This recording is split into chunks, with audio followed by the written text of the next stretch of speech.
I'll do that with the microphone on. Hello! 1 week I will get that right. Welcome everyone to the Friday night live stream. My commiserations to all ginger people out there. Hope you've got the after sun in the fridge. No doubt you're all sitting there burnt to a crisp because in the UK, summer has finally arrived. Yay! Or boo! I've spent all day, it's a bazillion degrees here in sunny Sheffield. Even now at 9 o'clock at night, I've got all the windows open. It's still a bazillion degrees. So welcome to this sweaty live stream, I think as it's going to be called. It's bleeding hot. So, to mark the occasion, tonight's drink, we're sponsored by Krabby's, the alcoholic ginger beer. This is my go-to choice whenever it's a bit hot. Nice and hear the ice. Refreshing. I've earned this week. I've had to go to bleeding London this week. Ugh. Had to go to London for work, and on one of the hottest days of the year as well. Ugh. So I think that alone entitles me to this refreshing drink. Anyway, how is everyone? Hopefully you can hear me, you can see me. I'm sure someone will have told me by now if that's not the case, but let's assume that everything's fine. Who have we got in tonight? Let's see. We've got NGW, hi from Doncaster, hi from Sheffield. As always, winning the Who's the Furthest Away Person from Me competition straight off the bat, because you're always the first in to tell me where you're from. Oh, it's the name I can't say. Himney. Hello. I was in your shop last week. You might have recognised some of my... what am I trying to say? Purchases, that's the word. You might recognise some of my purchases from your shop the other week. Is this microphone kind of in the way? Casting big shadows, so I don't know what's going on. Anyway, hello again. Hi from sunny Stoke, says Lee Kinsey. And it really is sunny for once. I can believe you, because it's really sunny here as well. I think at one point we teetered on 30 degrees. Which I know for some of the people out in the more far-flung places in the world, that's nothing. But it's hot here, and this house appears to be... It's got two default modes. If it's a little bit cold, it's freezing. If it's a little bit hot, it's a bleeding oven. I almost had to break out the air conditioner today, but I was too scared because of the power it costs to run. Noodle sandwich, good evening. Too hot. Yes, this is. We've now officially reached the stage where all British people say it's too hot. Nope, it's too hot. It's not just hot, it's too hot. Evening all, thanks Fish Keeper, who's sunburnt, says noodle sandwich. Exactly, that's my apologies and my commiserations go out to all ginger people everywhere who must be really suffering. Nicholas Rodriguez says hello. Silver Surfer says hello, he's in as well. Scott says, evening all, as it's probably most of the UK right now, I'm melting. Don't forget to hit like on your way in, or at least before you pass out because of the heat. Let's go with that. Jennifer, the memo was missed in Ayrshire. It's raining up there. Oh, poor you.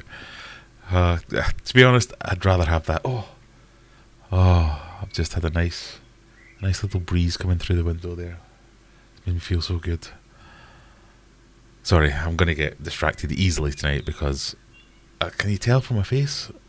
Not quite starting to bead yet, but I'm going red. This is where I do my proper job as well, so I've been up here all day working, sweating my tits off. Several showers per day, that's the answer. Evening, sweaty adventure nerds, says Sharpie. Kaylee's in. James is in. Loud and clear, thank you very much, that's what we need to see. Yeah, you beep, Jennifer. Yeah, you lucky beep. I'd say that. Hans, good evening. Freya's in. Hello, Freya. 27 degrees in Bristol at the moment. Well, if my Alexa's to be believed... I'll say her name now. No. Stop. If my computer-controlled voice assistant is to be believed, it's 21 degrees here. And that can't be true. My car said it was 29.5 earlier when I picked the kids up from school. But we're due thunderstorms, I think, because it's meant to be raining tomorrow. So this is it. This is summer. Today is summer. Make the most of it, people. As Lanx Fistkeeper says, don't worry, it'll be cold tomorrow. Yeah, probably will be. Lewis says evening all. What else have we got? What do you do for work? Also, hi from St Andrews. Hello from St Andrews. Hello from Sheffield.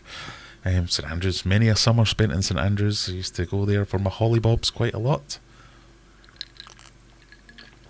I do boring IT nonsense for work.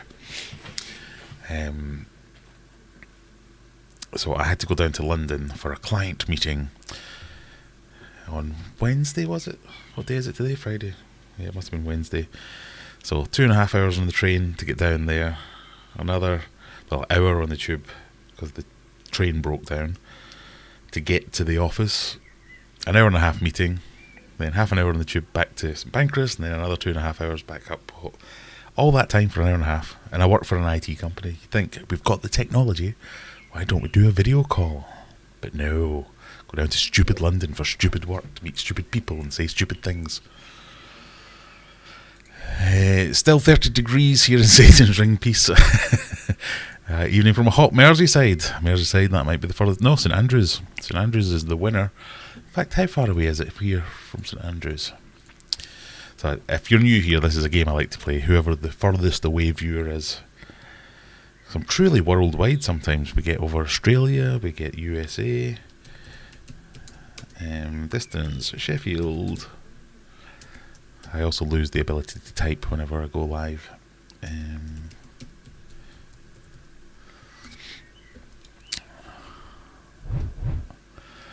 I need to move my face so people can see. There we go. Sheffield to St Andrews. Not that far at all, is it? Why is it not saying? I don't want to know how long it takes. I want to know the distance. There, 317 miles. That's not too bad. Yes, spent many a summer in St Andrews. We used to go there for family holidays because we're a big golfing family. And then I used to play golf when I was younger, so we would go up there on golfing outings quite a lot with the boys' golfing trips. Brilliant bakery in St Andrews, well, when I was younger anyway. They had an all-night bakery there, so we used to go to the dancing in Glasgow. And if I was the designated driver, we'd invariably end up driving all the way from Glasgow to St Andrews to get a macaroni pie from the all-night bakery. There's a sentence I didn't think I'd be saying tonight.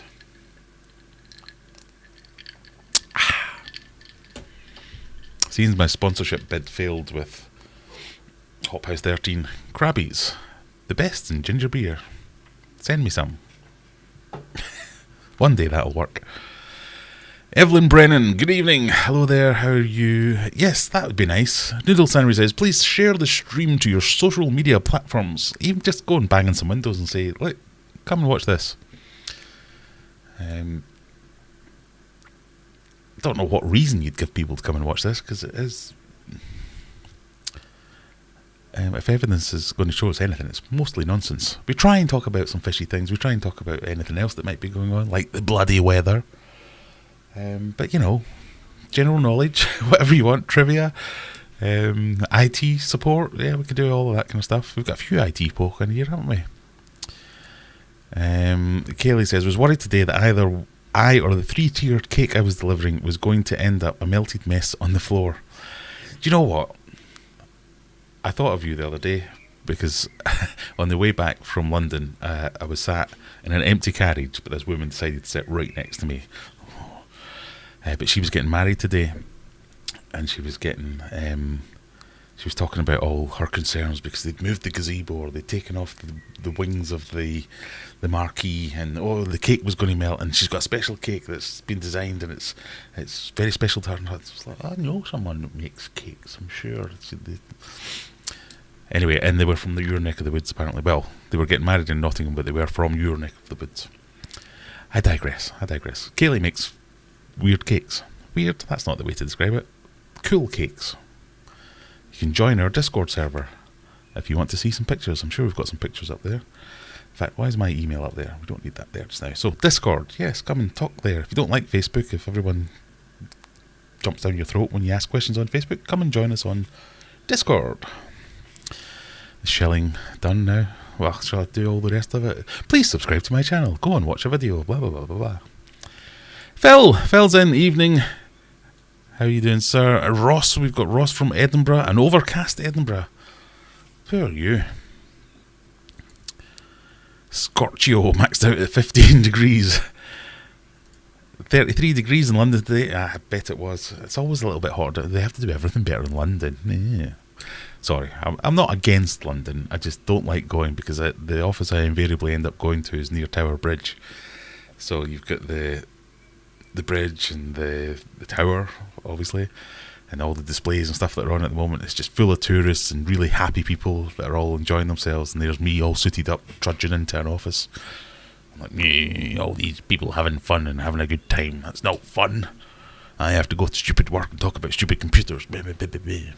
Anyway. High expectations for stream number 69. 69. I meant to start with that. I forgot. Sorry.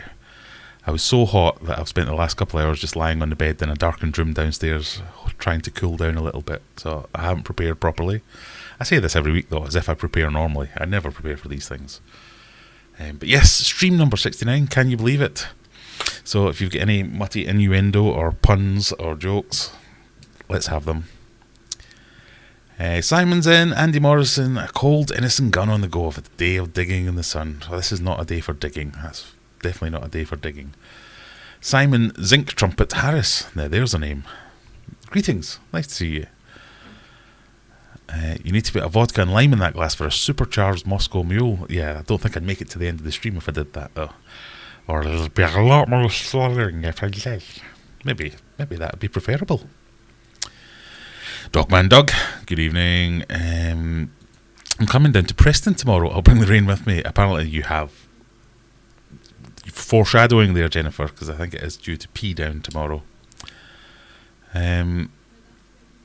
Not the London. Yes, the London. My son just hurt himself. I can see blood, so got to go. Well, that's an allowable reason to leave. That's fine. Dan's in. It's quite cool in Bijsk. Is that right? Bijsk? Sweden? Yeah, well, stop showing off. I'm never happy. If it's hot, it's too hot. If it's cold, it's too cold. I don't know what my ideal temperature is. I think it's just cold enough that I'm thinking, should I put a jumper on? That's my ideal temperature. I don't like it when it's too cold, but I like it when it's cold enough that an additional layer will solve the problem. When it's too hot, there's nothing that will solve that problem other than what I quite often do is just go and sit in the car and turn the air conditioning on.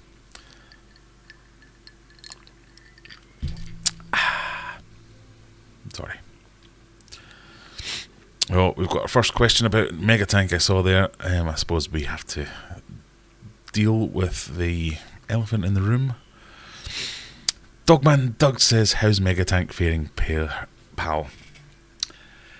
So, the story is, if you haven't seen it already, I've been building a big fish tank for the past, it feels like 20 years, but it's been a few months. So I've been building a wooden tank. It's going to be the internal volume, because I work on internal volume, the actual volume of water. Will be 8 foot by 4 foot by 3 and a bit foot. So it's been dubbed Megatank. We've had various trials and tribulations along the way, so there is a playlist somewhere you can go and check out if you want to. But the last before one video that I made was about filling it up and it all being ready and me being really excited about what fish we were going to keep in it. And then literally on the day that I was going to put fish in it, it sprung a leak. And I'm not going to lie, that cut deep. I felt that one. I don't know if it came across in the video because I had to cut out most of it because it was most of me yelling expletives at an inanimate object. I was not a happy chappy. But if I put a positive spin on it, it wasn't a catastrophic leak. It wasn't a catastrophic failure. Nothing was irreparable, or it's all eminently fixable. And so hopefully I fixed it, but I'm taking a kind of three-pronged approach to how I might fix it. I don't know if did I video that bit, or have I got that here that I can show you? But basically, when I put the glass in,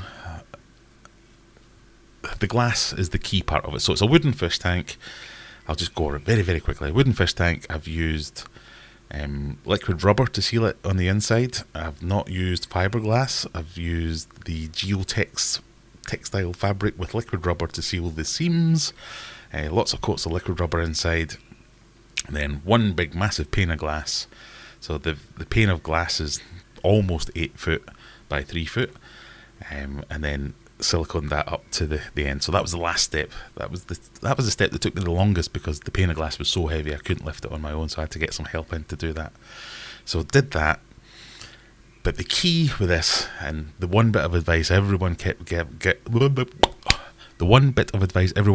me was, when you come to do your glass and do your siliconing of the glass to the aquarium, speed is the number one thing that you need to worry about, because you need to hit a sweet spot. So most silicons have a kind of sweet spot between, when you pipe them out, they have like several different stages of going off. So they get, if you go too quickly, when they're too liquid, there's no adhesion at all and things can move around a bit too much. So then there's a stage where they become slightly tacky. It's almost like they're starting to form a skin. That's the kind of sweet spot. So that's when you want to be smashing it into where it wants to go. And if you miss that and go too long, you get the kind of the opposite of the first stage, where it doesn't quite stick properly and you get a bit of a weak bond. So the particular silicone that I'm using, it's kind of like 3 minutes is the sweet spot of, from you first piping it, you need to be getting it stuck within that 3 minutes. So I'm not sure how well that came across in the video, because I think I time-lapsed that bit. But when I was doing that, it was like, I think I ended up using 7 or 8 bottles of silicone. I always say bottles of silicone. It doesn't come in bottles, it comes in tubes. 7 or 8 tubes of silicone, piping it all around, because I'm rambling now. The approach that I was going for was, one pass of silicone was to do adhesion, to stick the glass to the wood, and then another pass after that was to do sealing, so I would seal round the outside. So it was kind of belt and braces. So if the adhesion bit didn't seal it, the sealant bit would seal it. So I did the first pass for the adhesion pass, if we'll call it that.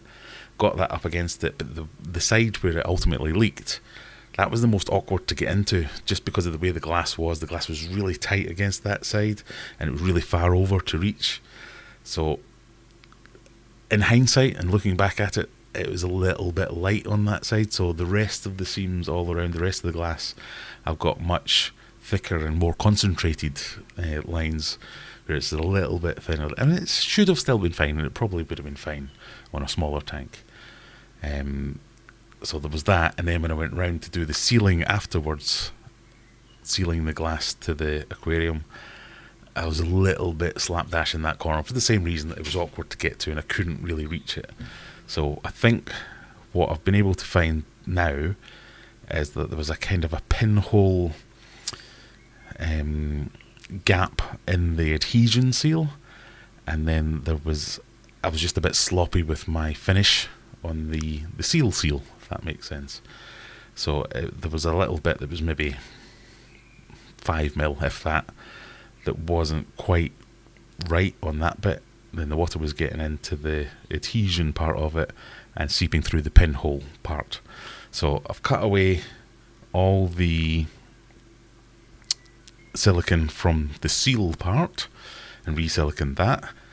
I've gone from the other side, so from outside the tank in, I've filled in the gaps on the adhesion part, so that's now got a proper solid seam as well.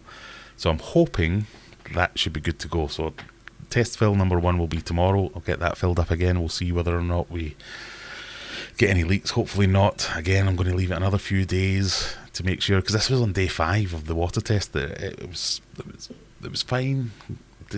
Got to the 5th day and was ready to start adding things, and that's when it went. So we'll give it another wee while, see how we get on with that. If that fails, then stage 2 of the repair job will be to take the glass off completely, so scrape it completely and start again from scratch with the silicone.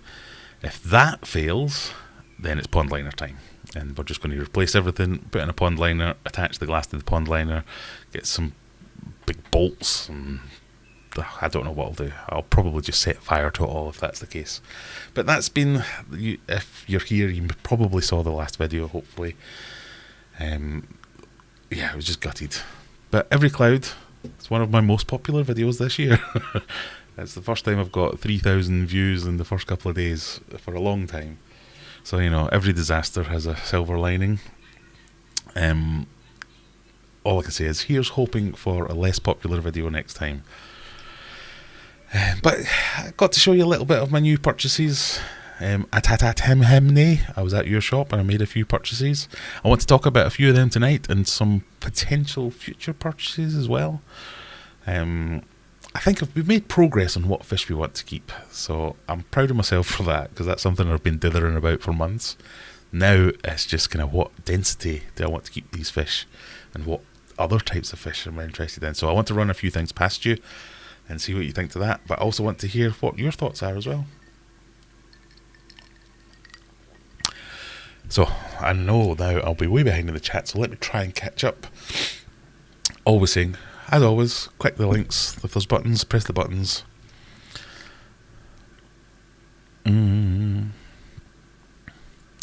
I'll see if I can scroll back down again.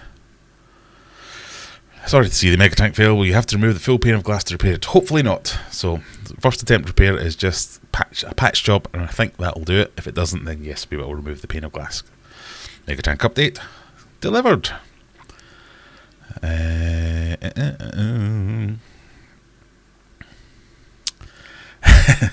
Well, I will make videos about these things, so it's not really an elephant in the room. I can't shy away from these things, and I think that's one of the most important things that I can do on my channel. Is I'm not an expert at these things, so I have no right to expect to be able to do these things brilliantly. I mean, if you want me to design a network or build you a solution architect, a deployment for whatever it might be, yes, I would expect that I would do that, and I would do it properly. You want me to build you something?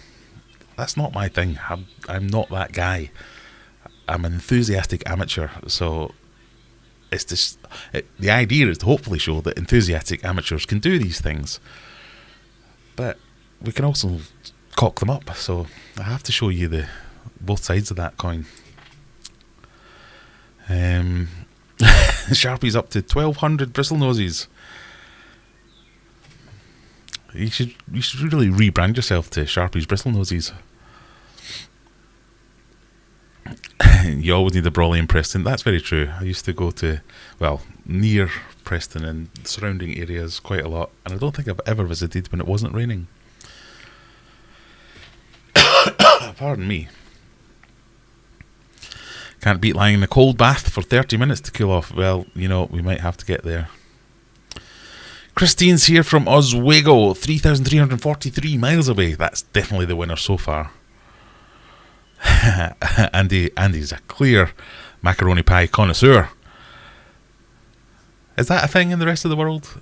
The world very quickly going down the path of noodle sandwiches again, but macaroni pies. I remember when I first moved to England and I lived in a shared house, and I was telling the macaroni pie story, and everyone was kind of looking at me like, macaroni pie? Macaroni like mac and cheese in a pie? Yeah, what, with like a pastry? No, a Scotch pie with macaroni in it. Who knows?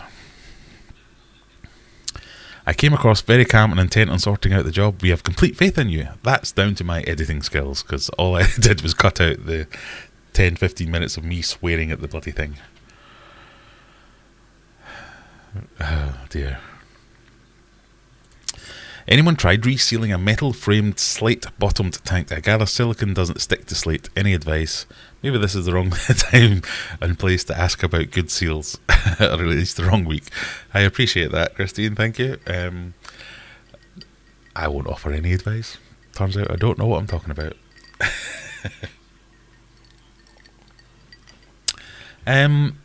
But I thought silicon did stick to slate. I certainly have made lots of slate caves in my day and used silicon to stick them together. There's a lot of people on the internet that says silicon doesn't stick to things when it clearly does. I think what they might be saying is things aren't rated for, like, if something's got a 10-year guarantee, you don't get a 10-year guarantee if you stick it to something it's not rated for, but it will still stick, and it will normally stick for a long time. But again, you're quite right, I don't know what I'm talking about when it comes to making seals and things. Hello from South Wales, Marky B Fish Tanks. Freshwater I almost said that word correctly. Freshwater ichthyology. Hello yourself. Pardon me, still got a cough from the other week. You need 2 people to apply silicone at the same time. I think that wouldn't have hurt if I had another person. That certainly that would have had at least one of us could drag the other one out when we passed out from the fumes. God, that was my biggest problem with the silicone. Bunny Viper's in. I've seen that message. We now have stingrays at the shop if you're interested in those. I kind of am. Oh, that might be a dangerous purchase. So, if you don't know, Hemney, or however we say his name, works at our local Maidenhead Aquatics in Sheffield. So I went down purely looking for inspiration last weekend. Pardon me, I ended up buying a couple of things. But the thing that really caught my eye was they had a Giardini, a pearl arowana. And it was in a tank next to a silver arowana. And the silver arowanas, I think they're cool and all. And I very much was like, oh yeah, that is cool. But the Giardini, I was a bit like, But I hadn't actually considered keeping a Giardini. And the very little I knew about them was that if arowanas are aggressive, Giardinis are mental. And they would just rip everything to shreds. So I didn't want to just buy it on a whim. But I've never seen one in the flesh before, so it was the first time I'd ever seen one. And it just looked cool as all hell. So that's quickly going on the back of the fag packet list. Stingrays were already on that list. But the thing that blew me away was Orandas for £50. When did that happen? But apparently I'm wrong with that one. It's Orandas, especially good ones, are worth that and more and more. What's your favoured way of cycling a tank? I'm contemplating a dark start. I don't know what a dark start is. I'm assuming that means one without lights. And I don't know how that would affect the cycle at all. I'm going to have to look up dark start cycle. Right, bear with me, caller. Dark start cycle. It's going to give me a bike shop, isn't it? Nope. The dark start. Okay, let's go on, little face. We can all learn something here. The dark start method consists of assembling the hardscape with a fertile substrate, filling it with water, and keeping the filter operating without photo period, without CO2, without plants in the system for a period that can vary from a few weeks to more than a month in order to have nitrifying biology. I'm sure there's more to that. Pardon me. It doesn't really explain it to me, so let's see, what does this say?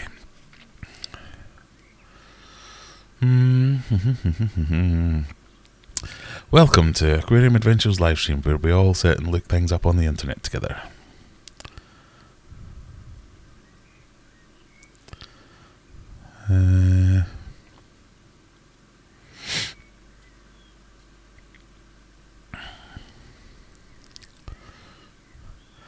A lot of discussion around the dark start method comes from the aquascaping community that often uses specialised nutrient-rich soils. The goal of this method is to allow sufficient time for the substrate to stabilise and reduce the concentrate of chemicals before you plant the tank. It's important when the substrates that contain a high amount of ammonia, such as ADA Amazonia and Tropica substrate, you plant right away. In such substrates, you risk melting more sensitive plants. Alright. So, I'm going to, now having read 3 sentences on this, I'm going to pretend I know all about that and guess that the idea is when you start a new tank or a new planted tank, often people don't plant heavily enough, so there aren't enough plants to use up all the nutrients that are present in a new tank, and algae takes over. Or they plant more sensitive plants in nutrient-rich tanks, which kind of gives them a bit of a sucker punch. The plants end up taking a hit because they're not used to that level of nutrient. So you let everything settle down a little bit before you start building your aquascape, is I think where that was all going. Probably wrong. Do your own research. Don't listen to me. I don't know what I'm talking about. But it's something I've never thought about or heard of even until tonight. It sounds more like it's about preparing your tank for plants than it is about cycling your tanks. So you're cycling your filter, really, making sure that it's ready to process waste, not deal with all the things that you're adding into it straight away, I guess. So, my favoured way of cycling a tank is using filter media from another tank to start the next tank. So, I don't know if you've seen in my fish room, lots of my tanks will be running 2 sponge filters, or if there's a sump system running, I'll have a load of sponge filters in the sump, or a load of extra filter media bags. So I like to keep lots of spare media, so if I start a new tank I can chuck a hang-on back filter on it and throw in a bag of Biohome or ceramic media or whatever it might be, or I can pick up a sponge filter, throw that in, and it's ready to go straight away. Obviously that's a bit of a specialist thing because I've got a poop ton of tanks.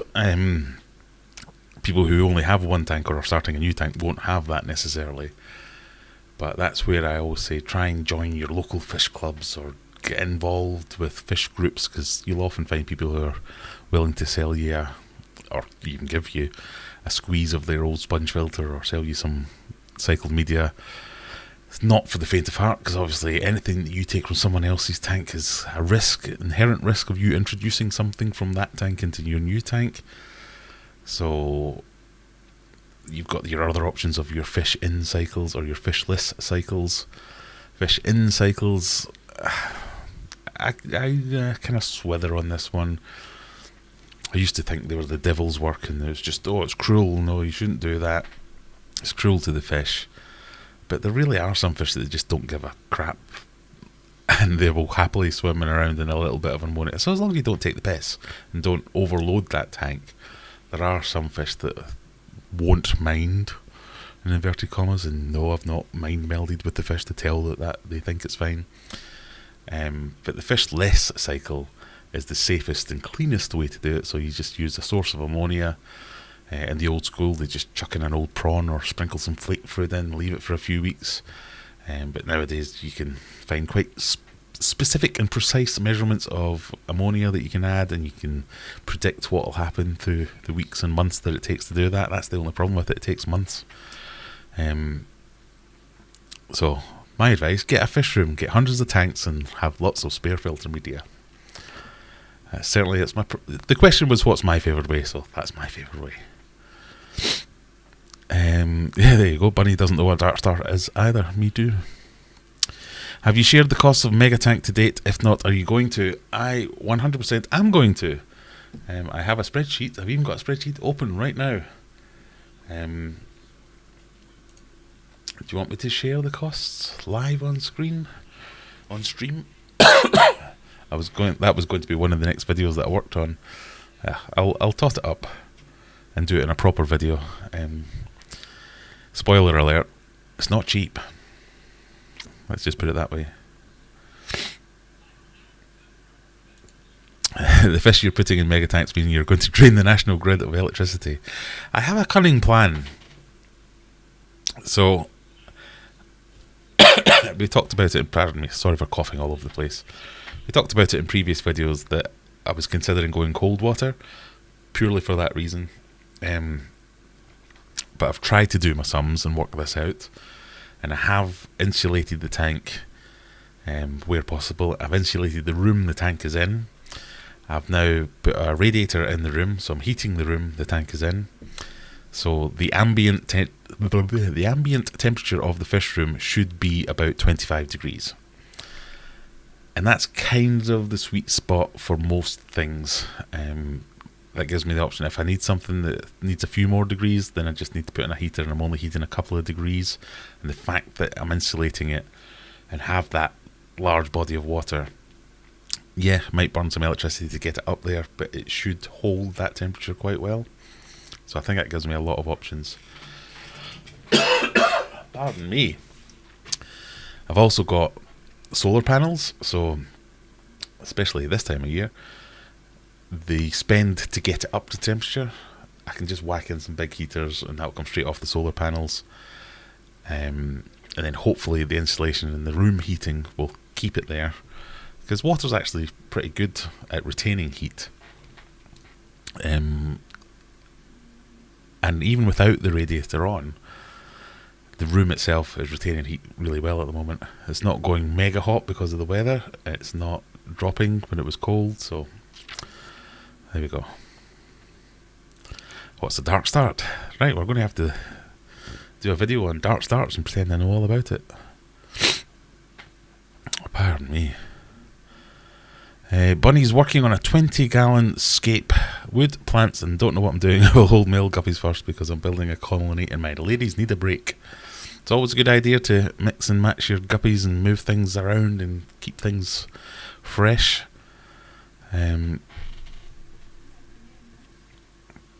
What's the Discord link? I'm sure someone will have typed it in for me at some point, but if they haven't, remind me and I will do that later. Oh, sorry, I'm all sniffly now. Isn't slate porous? Good question. I don't know. Well, it can't be, can it? That's what you build roofs out of.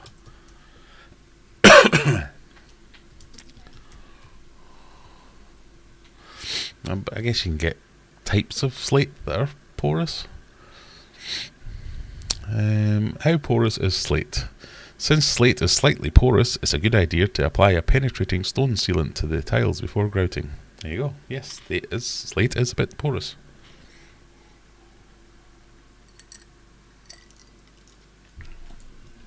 Sharpie's preferred cycling method is very similar to mine. How the dwarf snakehead's getting on? So tempted at getting the Chana Andrao.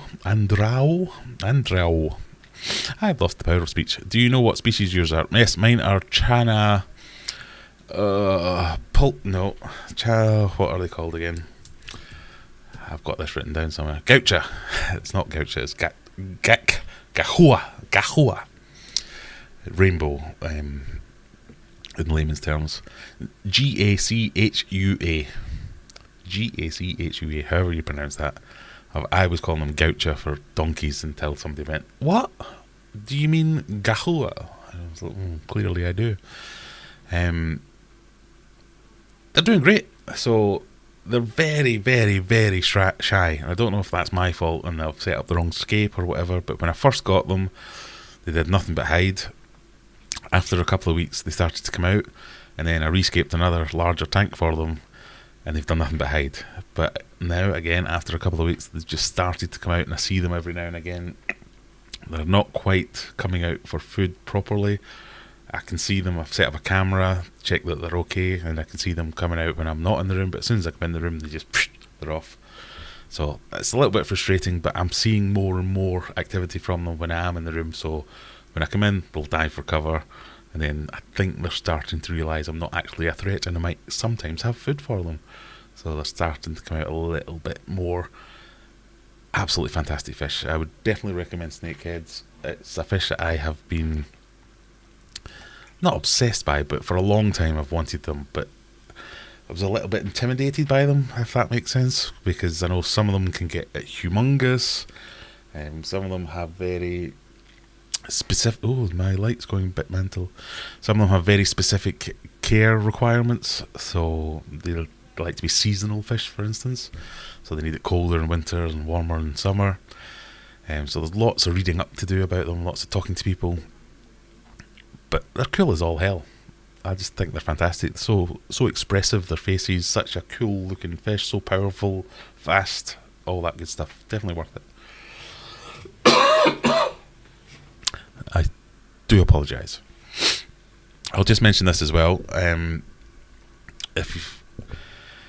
The more you comment, the more points you get. And what do points mean? Prizes. So I'll come back to that in a bit. But there are commands. Hopefully some of the mods will remember what they are, because I can't off the top of my head, but we'll get back to that later. Like when you drop water on slate, it seems to take up some of the water like clay, so as the bottom of my tank I would be worrying. I think it's slightly porous, but I know in the olden days slate bottom tanks were all the rage. So I think as long as it's thick enough, it'll be good enough. Pardon me. There you go. There is the Discord link for Lee, which I've now just launched. I did not mean to do that. You can go away.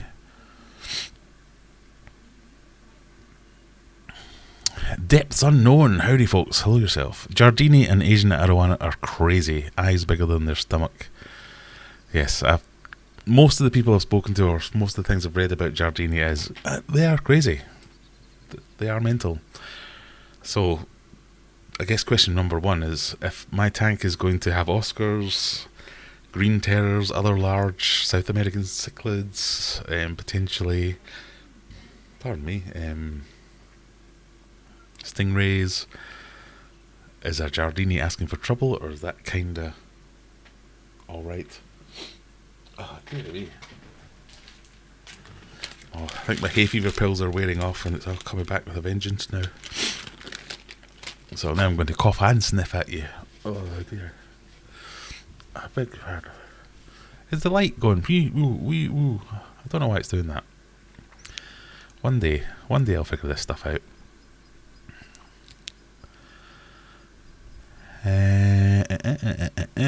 Sorry.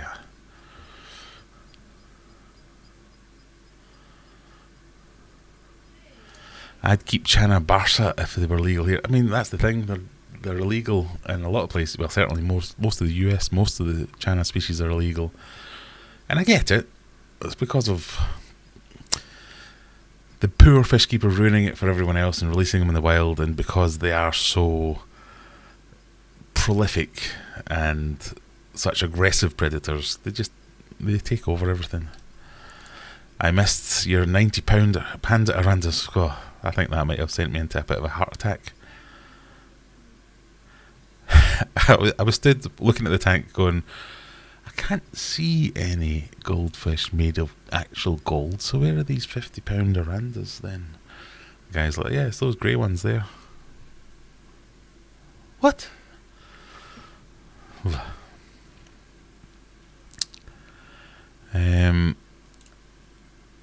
Breeders, particularly for show quality fancies, might do them for cheaper. I did pay a lot for my butterflies though. It depends on the supply. Well, I guess it's a bit like anything.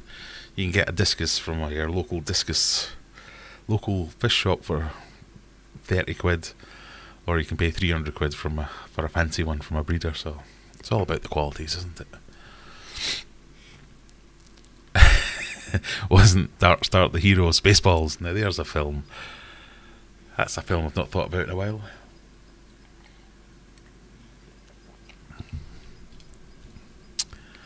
Come on, peeps, check that like button's working for you. It might be broken. Let's give it a go. Bunny has 8 longfin peppered cories coming this week from Foxy in the main guppy tank. I've never kept shrimp, but I've soft waters, so it would have to be Cardinias. Sounds like a good tank. Philip says, I love to take media of a clean tank, sponge and pads, squeeze all that beneficial gunk into a bag, make a gravel vac, and just dump all that into the new tank with some live plants. Simples. Yes, I mean, there are all kinds of methods, and everyone has their own little tweaks on methods. I think even if you're... what's that stuff that they're selling now at... What are they called? Come on, Graham. Come on, brain, think of things. Come on, brain, think of things. That large fish retailer that sells and posts fish throughout the UK, and they've started selling filter sludge by the bag as an aquarium starter. I've bought fish from them myself. Why can't I remember the name of it? I don't know. I'm sure that has reminded somebody who will think of it. Right. 44 minutes in and I'm still rambling on. Let's see.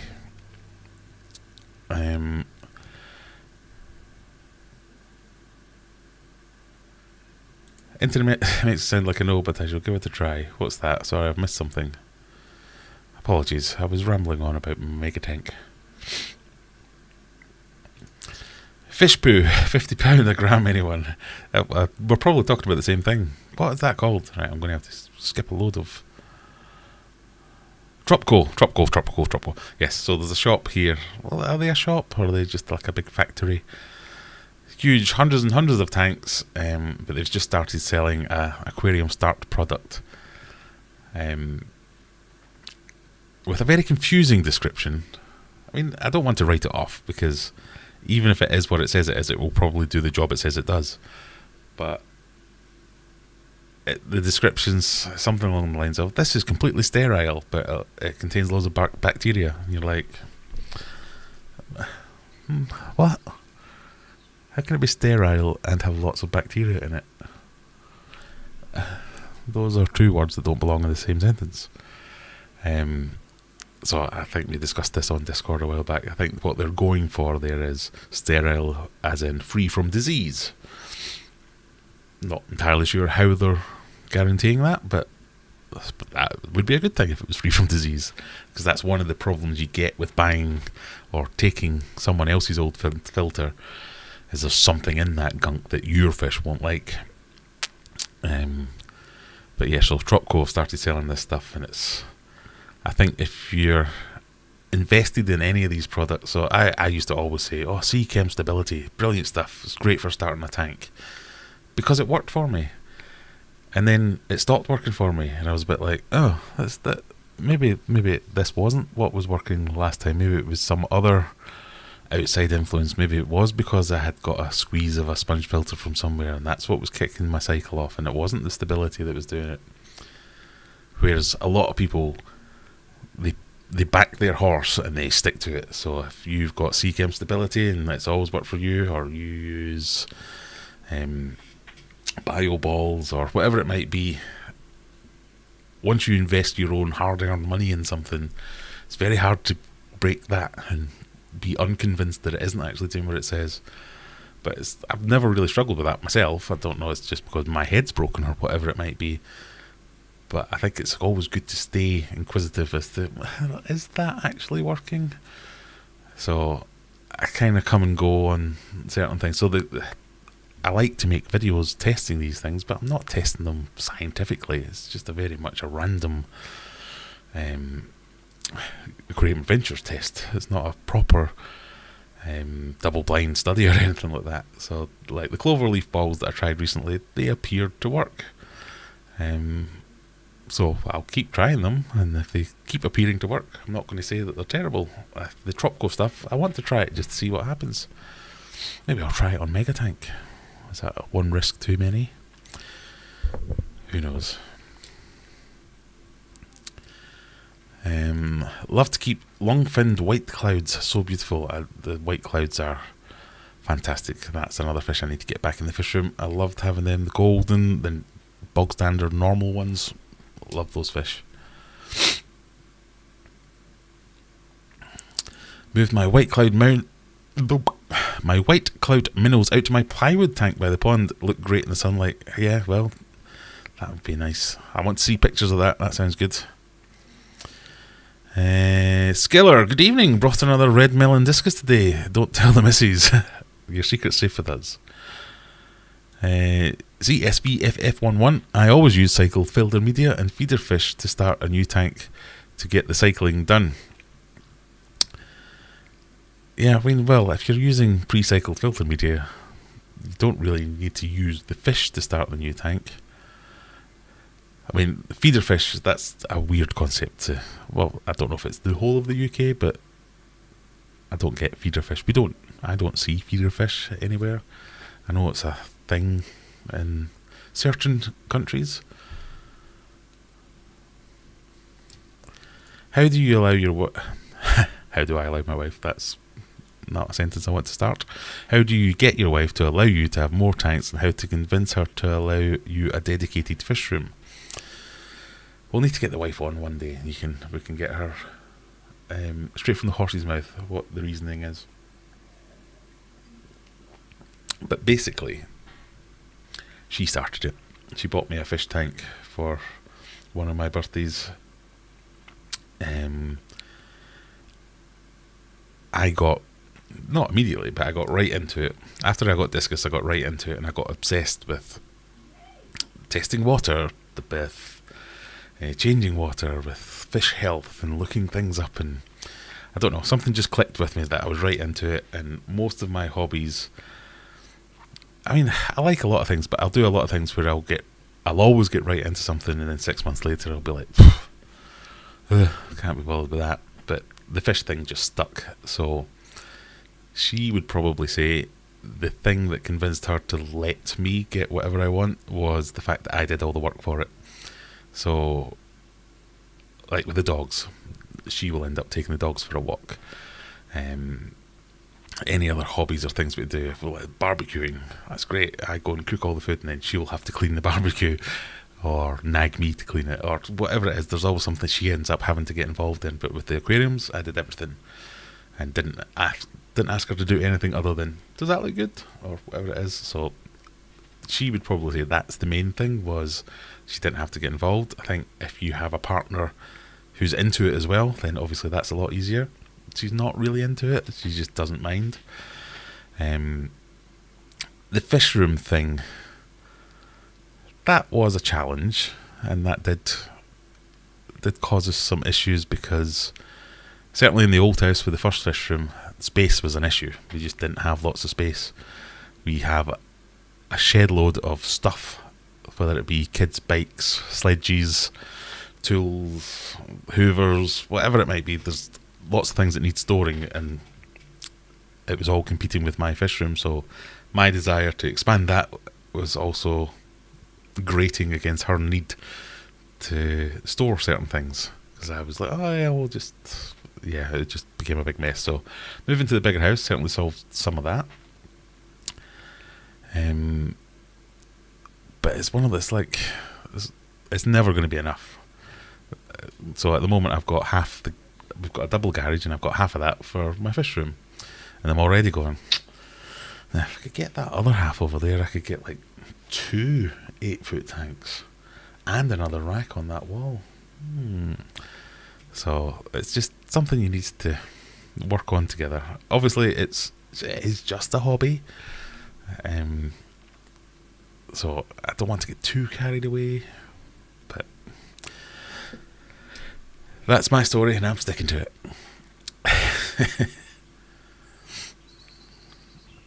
Or follow Lee's advice. It's easier to ask for forgiveness than it is to gain permission. Yeah, I do that quite a lot. Trade her something she really wants. Now there's another idea.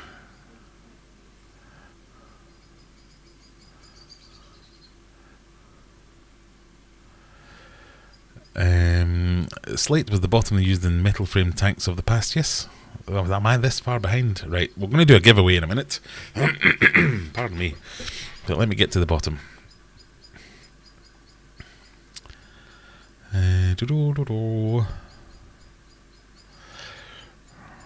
Alright, here we go. So this is the point standing. So what we're doing, for those of you who are new here, or those of you whose memory is as good as mine, we're running a loyalty / points / win system. The more you comment, the more you interact with stream. So if you join, you get a bunch of points. If you become a member, you get a bunch of points. If you subscribe, you get a bunch of points. You super chat, you get a bunch of points. But if you just chat, send a message, interact with stream, you get points. And then once a month, the last Friday of every month, is that? No, it's not this week, is it? No, Graham can't count. Pardon me. So the last stream of every month, which for June will be next week, whoever's got top points at the end of that stream will win a prize. So we will do a random prize draw. It'll be open worldwide, doesn't matter where you are, but the prize might differ. So if, for instance, I offer a hoodie or a t-shirt as the prize, I might substitute that for one of the Spreadshirt hoodies or t-shirts, because they do post worldwide. Or we might swap in Amazon vouchers or something of an equal value that we work out together, just so everyone gets a fair chance. But I'm not spending money on a hoodie and then spending 50 quid to ship it to Australia, so that's just not happening. So we need to be a little bit flexible with that. But yeah, the more you comment, the more questions you ask, the more points you get, the more you interact. End of the month, we'll do our giveaway, and then we reset it, and we do the same again the next month. And then that means that on a weekly basis, we'll just do giveaways for things like Aquarium Adventures pens, which you now can't see. Aquarium Adventures, is that upside down? Yes, it is. What is it? certified good writers. So we've got pens, we've got key rings, we've got stickers, we've got all the good stuff. So we'll do a giveaway for some of that stuff. Fully aware I haven't sent out last week's prizes yet, but that will all go out this weekend. And to check where you are, you can do !top, which will show this, what you can see here. So at the top, number 1, Sharpie's Fish and Fandoms with 47 points. Number 2, Noodle Sandwich with 43 points. Then Freshwater, etc, etc. If you don't see your name there, you can just put !points, and it will show you how many points you've got. And there are various other ones. And if you're not lucky enough to win a prize, you can always go on aquariumadventures.co.uk and buy some fish food, some merch, a nice t-shirt. You can buy your own cock t-shirt like this, or anything else you want. And if you live in United States, the rest of the world, there's a Spreadshirt shop that ships internationally. You can get a Oh My Balls t-shirt or something like that. Anyway, that's what I'm thinking. Oh, there's a question. What's the largest fish you're going to have in the tank? I don't know. So there are some fish that I'm considering, and I'm spending a lot of time trying to figure out whether they're all going to be compatible with each other. So we've got... The decision that I've made is I'm going to have Oscars. The next decision is, am I going to have a couple of Oscars, or am I going to have 6 Oscars? Because then that will determine how many of each other type of fish I might want to keep I'll have. So I've bought 2 Colombian wild type Oscars. So they're the first fish for the tank. I've bought a green terror or a gold psalm, depending who you are. So that the intention was that was going to go in there. I stopped myself from buying the Giardini. I stopped myself from buying anything else because they had lots of things that looked cool that would have been suitable. Because my thinking is that if that all goes tits up and Mega Tank burns in a heap, at least I haven't overcommitted and then need to find a home for 6 Oscars and 2 arowanas and 5 stingrays and this, that and the other. So I'm saying this now knowing fine well I'm going to go out at the weekend and buy something stupid, but I'm trying for some delayed gratification and not just go out and splurge everything straight away. But it's Father's Day on Sunday. I might insist we all go to the fish shop and they buy me a fish for my Father's Day. So definitely considering an arowana, whether it be an Asian arowana. Giardini is looking pretty cool to me at the moment, just because I've never seen one before and that one looked particularly good. Is it still there? It might even be gone. That might have made my mind up for me. Stingrays I'm interested in. Probably some of the larger catfish, maybe. Nah, I have no interest in like red-tailed cats and things like that. But I think they had dwarf giraffe cats, which got to like 8 or 9 inches. I think that's what they were saying. They looked pretty cool. Other larger African cichlids. I think I'm going to keep a few tanks on standby so I can buy things over time, and then if I have to buy smaller things, I can grow them out to a size that I can then add them to the tank later. So I don't need to buy everything at once necessarily. But it's that kind of area that I'm thinking about. Knife fish I think are pretty cool, so I've kept a black ghost knife fish, but some of the other weirder and wonderful ones, oddballs, things like that, things that are maybe snakeheads. So I'm kind of compiling lots of different lists and then cross-checking what's compatible with what to see whether or not it might end up making the cut. But that kind of thing is what I'm thinking of. Pardon me. Scottish Fishing and Adventure Channel. Hi guys, hello there. No goldfish, big sad. I know. I got to the point where I thought, I've gone on about wanting Oscars for so long. This is the perfect opportunity to do it. Let's do it. And that's not to say I don't want to keep goldfish, but the price of the Orandas threw me a little bit, and that kind of sealed the deal for me. I am Scottish at the end of the day. Got to live up to the stereotypes.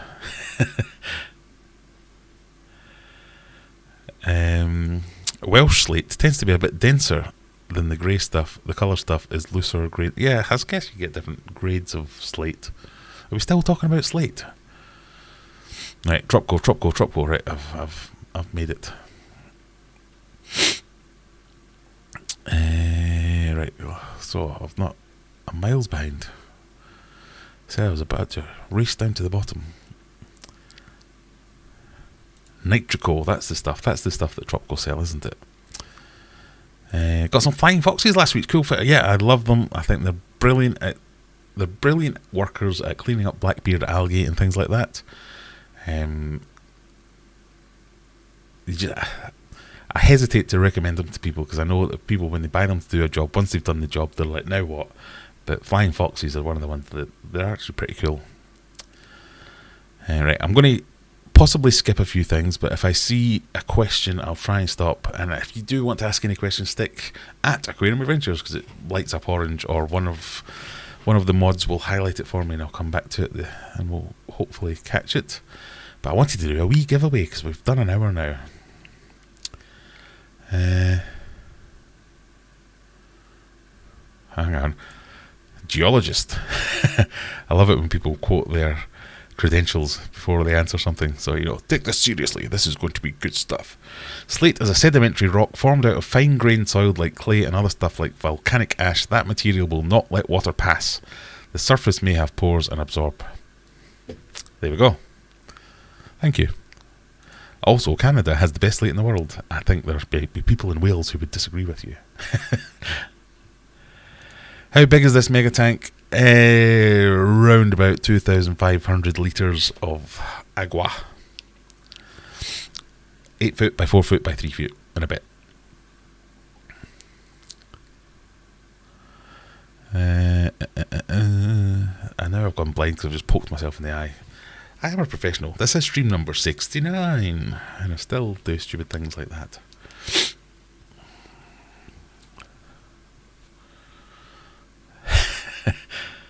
I stopped asking the wife if my tank looked okay. She always said yes, no matter how it looked. I do get a bit of that, so I feel your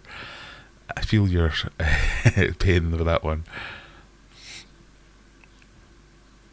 Welsh weeks, I'm the same with having hobbies that last 6 months or a year, and then I lose interest. But fish tanks in for the long haul. Anyone want to buy a drone, used once, or an RC car? I also have a drone. It's been used more than once though. I have tried to use it for my filmmaking. My films of fish tanks. Fly a phone, fly a drone over the fish tank to get some extra shots. But yeah, I think it's not golf. I think that was her main concern because I've mentioned it earlier. My family's a big golfing family. Golf is, you're spending 500 quid on a set of clubs every other year.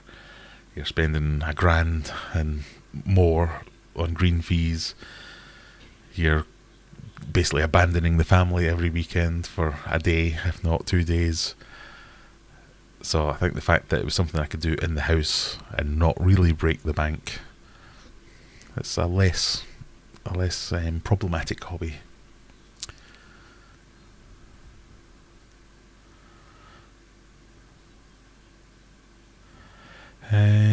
We got a wild Mickey in the house. Did I see that? Yes, I did.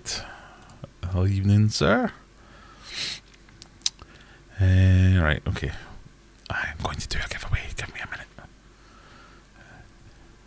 Can't see, but give me a minute. How long do hay fever pills last? Are they meant to be 24 hours or do they only do 12? So all of a sudden I've got a runny nose, itchy eyes.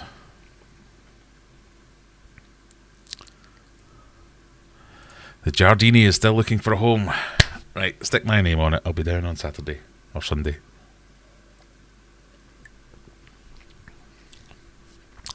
Oh, we've got a yellow message. I don't know how that happened.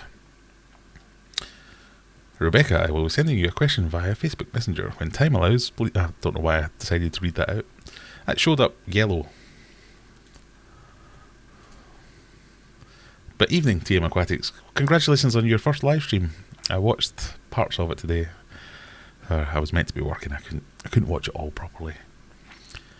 But yeah, looked good. Red tail, get a couple of them. No, I don't think so.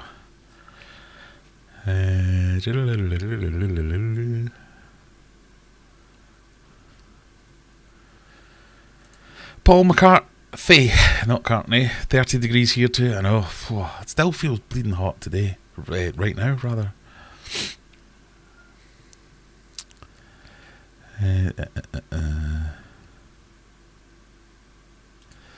How tall is the wood part on top of the tank? Any top dwelling fish might get covered by it. How tall is the wood part? Oh, right. Well, I can set the water line so as it can be right up to the wood part, and it's not that tall. It's that big. The glass does go quite all the way to the top, so I can't remember off the top of my head. Let's have a look, shall we? I'm sure I have a dimensions thing somewhere.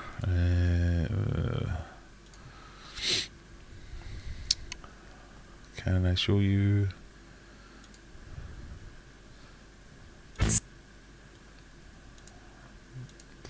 We'll try and have a look if I can get Rylan off my screen.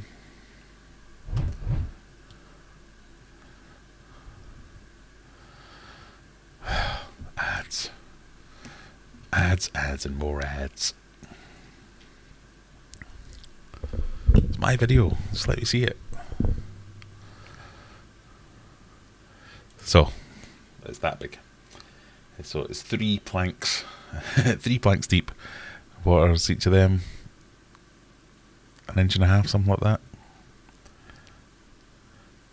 So the water line at the moment was probably running at that first plank, but I can set it right at the bottom of the plank, just by changing the overflow's depth. Look at that, I'm smiling talking about my leaking tank.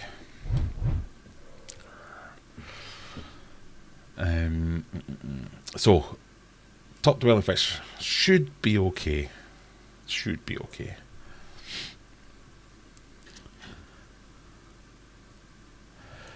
Any plex for the mega tank?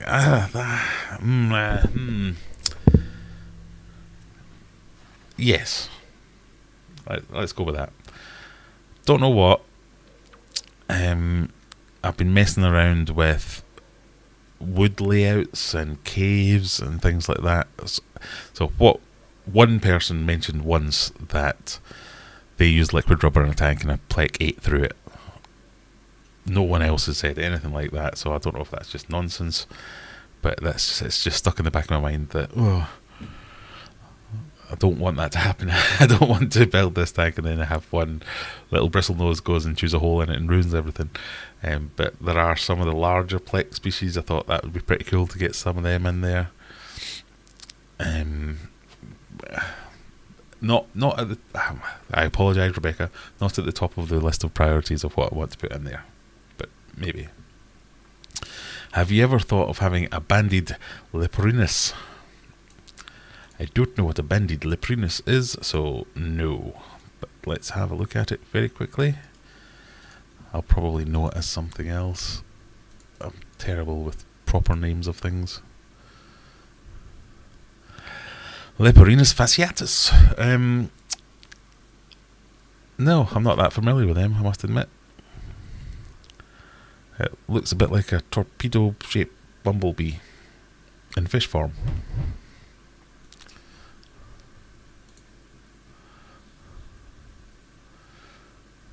Yeah, cool looking fish, but no, that wasn't something that was on my radar. I may look into that. Sam Bentley just got 6 discus. Would you recommend adding any more? Yes. Next question.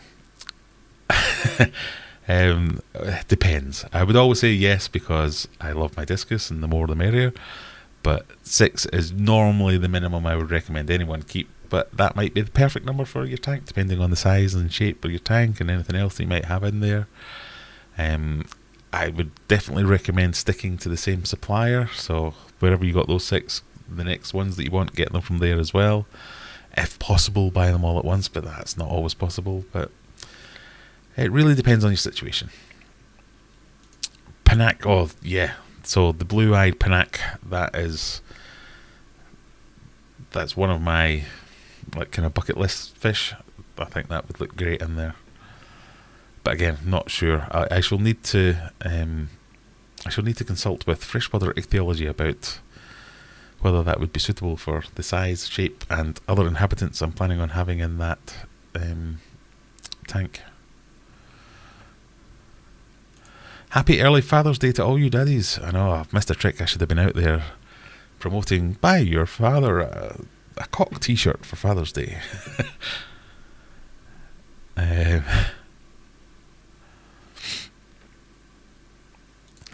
Oh my god, there's another Bentley. Already 3 of us on YouTube. Who are the 3 Bentleys? I don't know, there's you, there's Alyssa Bentley, and who's the other one? Bentley Pascal? I had a mate who made a huge error of getting his wife into fish keeping. Unfortunately, she now knows how much everything costs. Yeah, there's that old joke. When I die, please don't tell my wife. Don't let my wife sell my fish for what I told her they cost.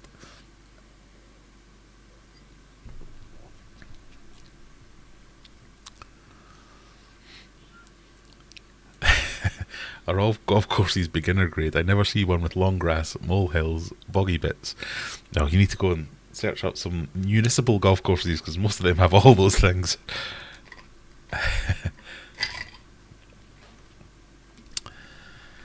Any advice on keeping longfin, lemon pleco, water temp, pH, etc. Got me regs and green dragons breeding, but the lemons are not playing. I think you'd have to do very much differently than you were doing for the other ones.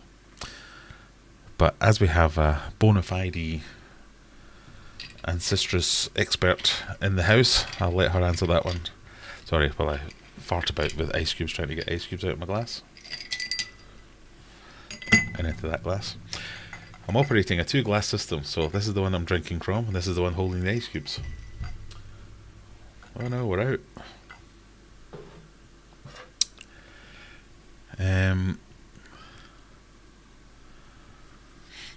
What about plants for the mega tank? Probably not. And if I do, it will probably be fake plants.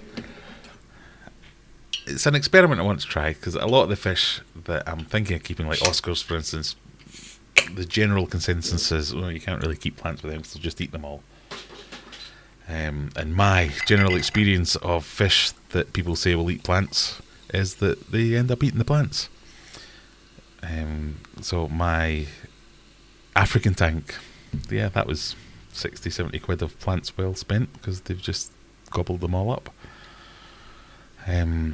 So plants, no, they're not focusing on the plants quite yet, but we'll see. I always like to do a wee experiment.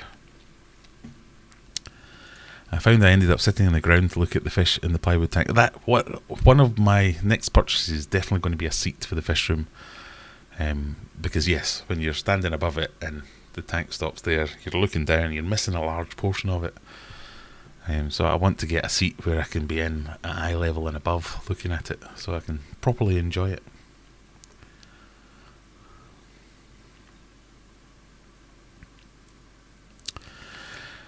Vieja Synspilium could be a cool choice, as well as Hieracthus per se. Oh God, stop writing things I can't say. I need to practice my pronunciations before I try and read things. Okay, thank you for that, Omaquatics. I shall have a look at those ones. I've got no chance with these ones. Leprocanthicus. No. Come on, Graham, you can do this.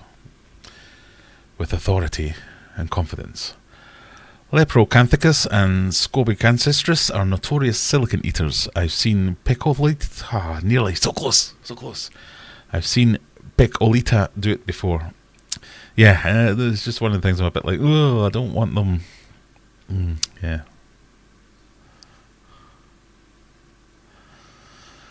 Stingrays are going to mess up your sand substrate. Yeah, probably. They do tend to do that. The sand is pretty thick, so I'm giving it a chance. a lot of people keep stingrays in really sterile environments with bare bottom tanks. It's not the look I'm going for. I know I do have bare bottom tanks, but it's not the look I'm going for with this tank. And a lot of people that I've seen with stingray tanks where they have like a fairly shallow and fine dusting of sand, is the stingrays just mess it up and move it all out to the side, so you end up with like a racetrack around the outside. I think I might be alright because I've got a thicker substrate, as well as the bottom few inches is covered by the wood because it's not the glass going all the way down to the bottom, so it might cover up. If they do that to a little degree, that might let me get away with that. The tank's around 500 litres. That's a good sized tank for your 6 discus. You can certainly get more in there.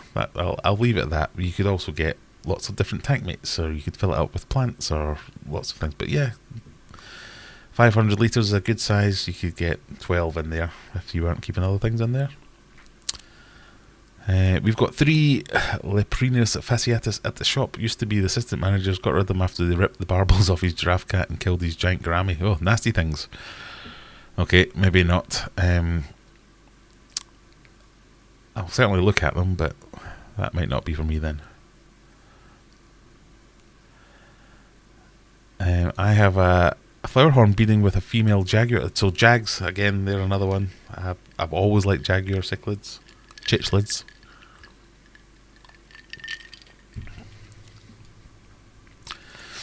We had Leprinus fasciatus where I worked. Nipped every fish to hell as well. Awful to catch and grow like weeds. Alright, I'm certainly going off them.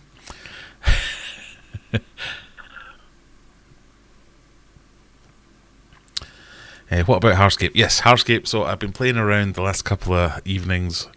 I've got a load of bogwood, which I'm trying to... I'm doing that thing where I've laid out a space and like kind of playing with adult aquatic Lego, jigging things around. My idea, I can't really decide whether I want to have one central piece towards the rear of the tank of like kind of a throne of wood that's got lots of swim throughs, lots of hidey holes, or if I want to create a couple of islands, doing that with some open space. I'm kind of leaning towards that one now, but I'm just kind of messing around with things because I've got lots of medium-sized bits of bogwood where my plan is that I'll just screw them all together, silicone over the screw holes and everything, so it's not going to have any rust issues or anything like that, just to create some kind of... I think that's the problem. I don't really know what I'm going for. I'm wanting something where I can create lots of different break up sight lines, lots of different hidey holes, some swim throughs, some things for creating territories for fish. So I think if I do a few islands, that might give that kind of feel to it. So as if I do get lots of different type of big fish, they've all got somewhere to go and call their own home rather than just fight constantly. And then I've got lots of different types of rocks I'm playing around with. Do I want to have dragonstone, or do I want to get some other kind of... I'm not going for necessarily a biotopy type tank, or I want a river look, or I want a this look, so I'm probably going to end up with a bit of a mishmash. The thing that I'm finding so far is most of the rocks that I've got boxes and boxes of rocks, but in that tank they look like pebbles. So I'm a bit like, I might have to go and get some proper big industrial size boulders. So yeah, playing around with Hardscape. It's going to definitely be hardscaped in some way, so we'll see how that ends up. Triapongeton species of plant, grow very big, very hardy, look great. I had bought some of them once. Really expensive if I remember correctly. But most of the reports I've heard of most of the fish that I'm planning to keep is we will destroy that. So maybe one day plants, but it's not the priority.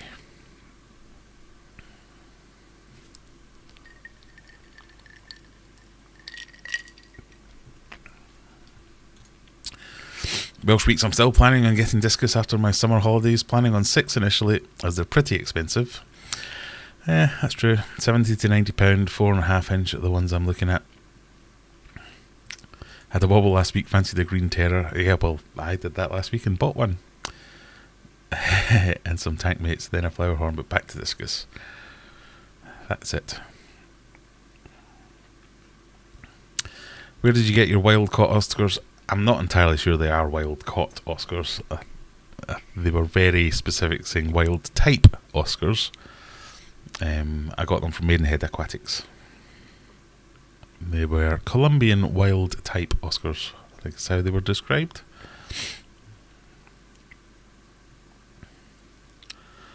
If you like Jags, consider the Cuban chichlid. Very similar, more black and white. They tend to be a bit smaller.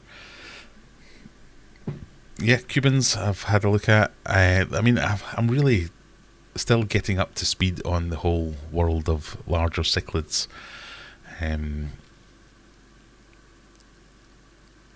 Because some people, that's their thing, this is all they do, whereas I'm kind of a newbie on that scene. So, yeah, all the suggestions, keep them coming. Right, we're going to do a wee giveaway, shall we? This is going to be for people in the UK. Sorry, foreign friends, but I can't afford the postage. But you can get, we're going to do a goodie bag, so it'll be pens, stickers, key rings, maybe some food, something like that.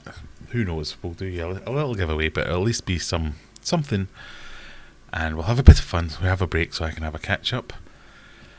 What I'm going to do is, what am I going to do? I'm going to press. I've still not seen any puns yet. I've got a button on my Stream Deck for puns, and no one's given me any fish puns or jokes. But I'm going to press that button, which will load up Nightbot. And they'll go to giveaways. Everyone will be eligible.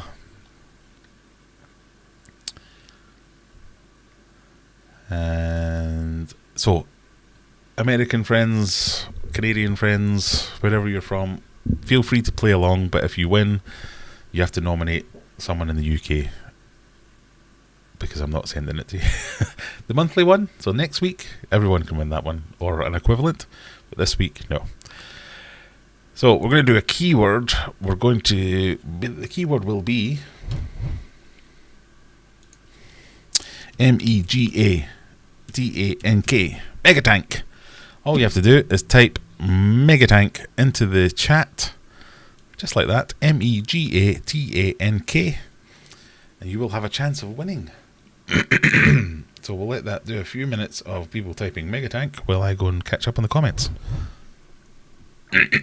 Pardon me.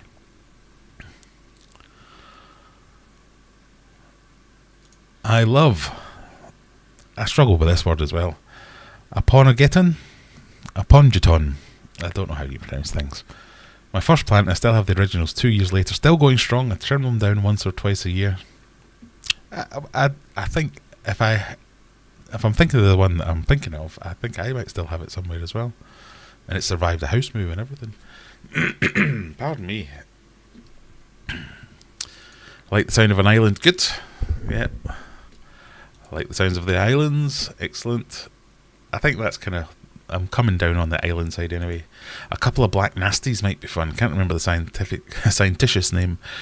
No, if you called them by the scienticious name, I wouldn't know what you're talking about, but I know what you mean with black nasties. What about a big island in the middle, open space all around it? That way they swim behind, you won't see anything at once, so there's a chance every time you look, you'll see different fish. Yeah. Well, my experience of trying that in the past with my discus tank was they spent all their time hiding. So I want to give them the opportunities. I've found with fish that like to hide or like to be territorial, the more places you have for them to hide, the more they come out because they feel safer. I don't know if that makes any sense. Does that make sense? If they have ample opportunity to hide, to get away and hide, they spend more time out because they know they're going to find a place to hide. If you give them one place to hide, they stay there because they're scared another fish is going to steal it from them. I don't know how true that is. That's just my own interpretation of my own experience. I don't even know if it's true. So that's what was drawing me to at least a couple of islands, because then each side of the island would be a hiding spot from something, and it gives a few more sight lines to break up, and they could still hide and give me lots of movement in the tank. I don't know. Nicaraguan Stichlids for sure. Female colours are insane.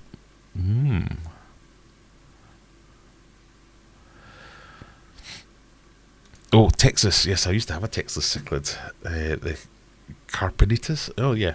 We've written it down there. Hericanthus carpanitas. Yeah, I had a Texas cichlid once. That was a great fish. I'd definitely be interested in keeping that again. Do you know what? I've spent years saying I hate geophagus and they're rubbish. And every time I've gone to a fish shop recently, I've seen geophagus and gone, wow, that looks really cool. So I might have to eat my own words and keep some geos as well.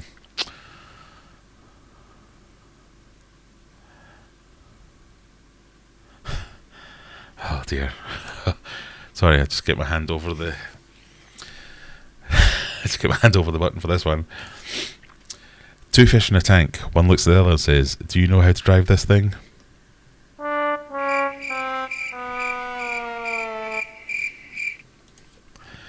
Fish puns, come on, you can do better than that.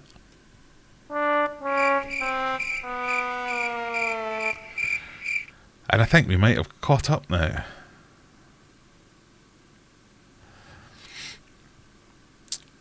You could always do giveaway cards like Amazon sometimes to us foreigners. Well, that's the plan. So for the monthly prizes, where it might be some merch, it might be something physical, like a big mystery box or something like that. If you live in, I don't know, in Europe, in US, somewhere that's not within the bounds of the UK Postal Service, then yes, it'll be an equivalent prize. So that might be, if you're in the US, it might be an Aquarium Co-op voucher or an Amazon voucher or something like that. So we'll find something. The other ones that I've not talked about so far, so everyone else going mega tank, mega tank, mega tank, so I think we've caught up, is Severums. A lot of people tell me they're boring. I really like them, but I've immediately forgotten the specific type of Severums that I want to keep. It's not red-headed. What are they called? We'll get there.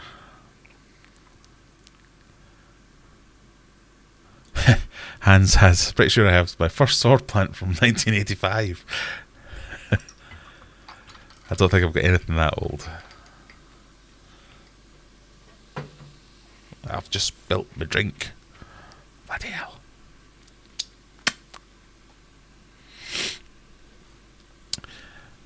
Right.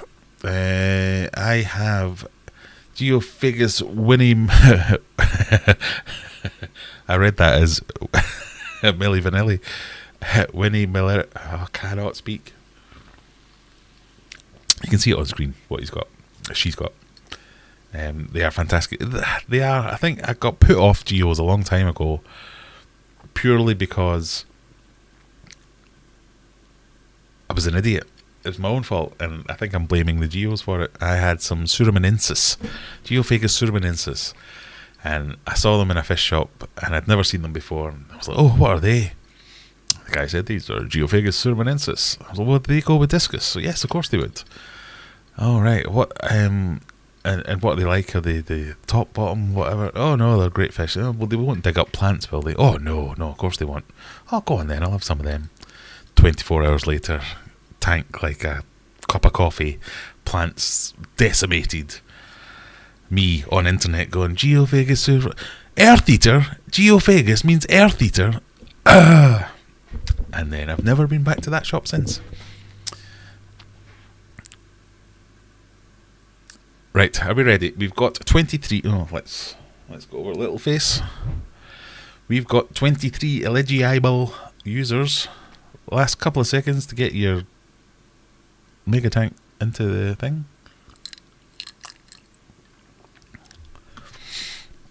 And then we will roll it.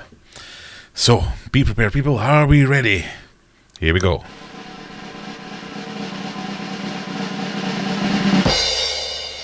Oh my god, would you believe it? Kaylee Blackshaw has won a prize. Congratulations. We'll do another one. If you're new here, Kaylee wins something every week. If not her husband.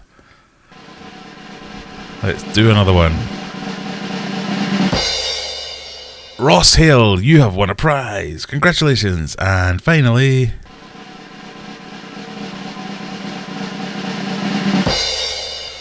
Skins Arno. Right, congratulations all of you guys. You have won pens, keyring, stickers, stuff. All you have to do... didn't need to press that button. Big face. All you have to do is... No, it's not there. Where is it? Come on, Graham. You can do this. You're a professional. Graham at aquariumadventures.co.uk. I want you to send me an email saying, I won a prize. And include your name, address, and county, and I will send you said prize. Honest, I will send you. If you won last week, I've still got all your addresses. 7 of them ready to go. I just need to get to the post office, so I will do that. Congratulations! Yeah, woo, yay! Don't all leave now, though. I'm going to watch, though. I've noticed this. I do a giveaway and everyone buggers off. 68 people and only 46 people clicking that like button. Come on, people. It doesn't cost you anything to click the like button. Lewis says, any Severums going in the mega tank? Yes. I hope so. Red shoulder. Red head. No, red. What the hell are they called? As you can tell, I'm an expert aquarist with all this knowledge at my fingertips. Red shoulder.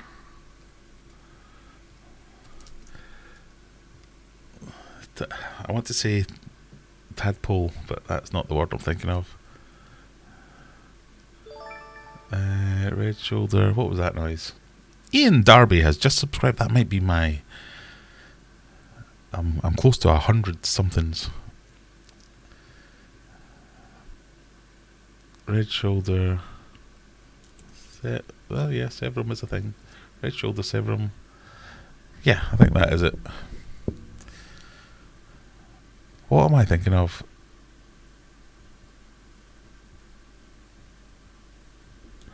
Red shoulders, 8 to 10 inches. Something beginning with T. Taj. No. Yeah. Tune in next week when I remember what the hell I'm talking about. So yes, I would like to keep some Severums. They're definitely on the list. Santoperca were my favourite non-discus cichlid like Geophagus, but those large earth eaters can eat a lot. That's the one. Tapajos. Redhead Tapajos.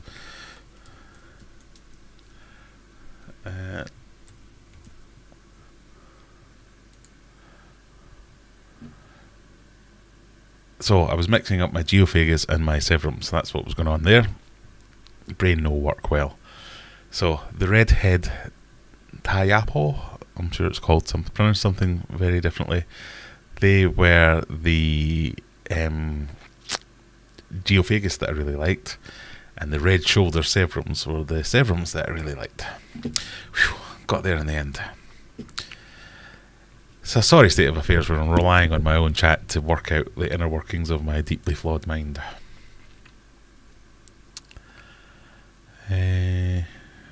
Rotkyle, that's the one, or Keel.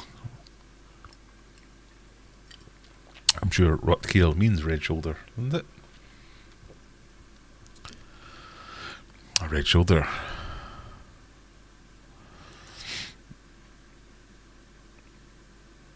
I don't know why Chatbot has decided Bunny Viper's messages can't get through, but she's saying, I also have a Severum. Are you looking for red shouldered? I am. Thank you for that.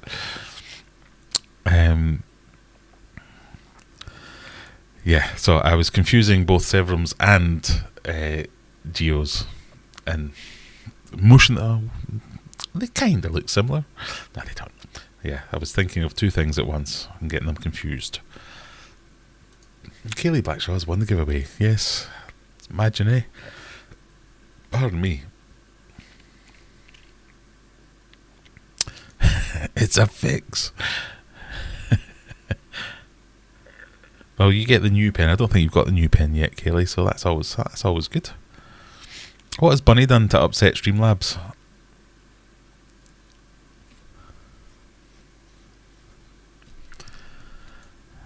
Streamlabs is deleting all your messages. I don't know why. I do apologise. I'm going to have to look into that. It does seem to... Streamlabs does pick on people every now and again. I don't know how to I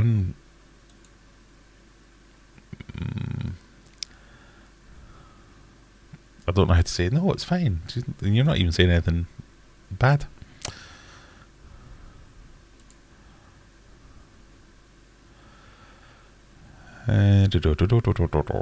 Dogman Dogs. Good night all. Been emotional, thank you for that. Fresh from the diesel shop, hello from Pittsburgh. Glad I caught you again. Thanks for joining us.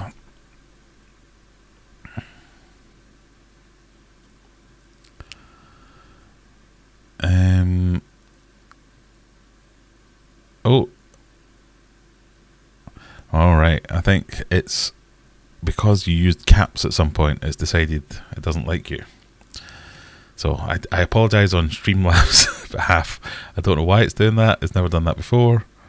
Streambot usually gets all knickers in a twist, but there you go. Tapaho. Oh, we've got some prizes donated. I've always said Tapaho. I'm not sure if that's correct. It does sound intrinsically wrong. Tapajo.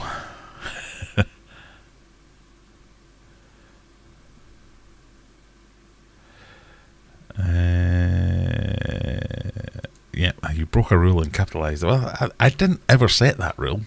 I mean, I did have one that said you can't have your whole message in caps because it's rude. But I didn't tell Streamlabs that. Streamlabs, get back in your box. Stop getting all uppity in my stream here. So, we've talked about Megatank. The next big thing that's going to happen with Megatank will be the big fill again. It's been about... So when did I resealed it on Wednesday? Or was that Thursday? So if I start filling tomorrow, it's either 48 or... It's at least 2 days, if not 3. So I think I'll be ready for fill again tomorrow. Let it run for...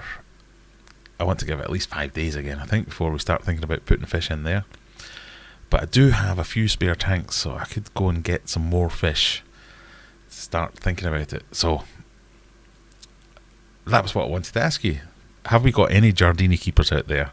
If I want to keep all these fish that we've been talking about so far, where we've got Severums, maybe even Geos, other larger South American cichlids, whether it be Texas, whether it be Black Nasties, whether it be Jags. I'm going to have the Oscars in there, obviously. Maybe even a knife fish, maybe even rays. Am I just asking for trouble by getting a Giardini? Or is that going to be the chef's kiss for the tank and just be proper awesome? I'm sitting on a fence. As ever, I'm sitting on the fence. I can't really decide if that is the thing for me or if that would just be too stupid, pushing it over the fence into the realms of lunacy. And as always, come and join us on Discord down here. Make that email go away. Come and join us on Discord. If that link doesn't work, let me know. But that's a good place to carry on this conversation. We've got a whole channel dedicated to stocking suggestions, stocking discussions. Oh, this would work or that would work, or you can get that, but that means you can't get the other. All that kind of stuff is what we're interested in. Otherwise, it's just going to be the next few months we'll be slowly stocking up on that. Got more videos on filtration coming on the tank. As you know, at the moment it's a bit of a temporary filtration solution, if you'd even call it that. It's just a massive tote that's going to be filled with filter media. I kind of like the simplicity of that, so I might just keep that for a bit longer. I'm really on the lookout for a second-hand tank somewhere that I can just buy dirt cheap and turn it into a proper sump, because everything else, every other solution that I've looked at, even if it's just building another plywood tank out, making it into a sump, plywood's just stupidly expensive at the moment. So it might just have to do for the next wee while until we find something. I keep seeing all these people on Facebook going, "Oh, look at this, I found this 500 gallon tank for $20. I'm like, what? Why has that never happened to me? I just get people that argue and want things delivered. And oh, pardon me. That went down the wrong way.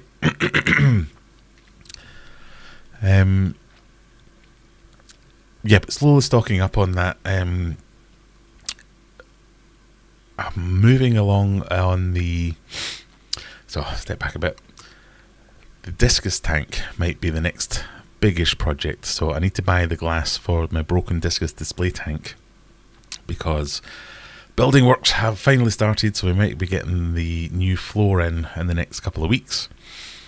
And that's the thing that's put me off restarting the discus tank, because I wanted to make sure the floor was shored up, relayed, so I didn't have to fill it up, empty it and fill it up again. So that's on the horizon. So the next step is to buy a new pane of glass for the bottom of that tank, reseal that back in, and then I can get my proper discus display tank up and running.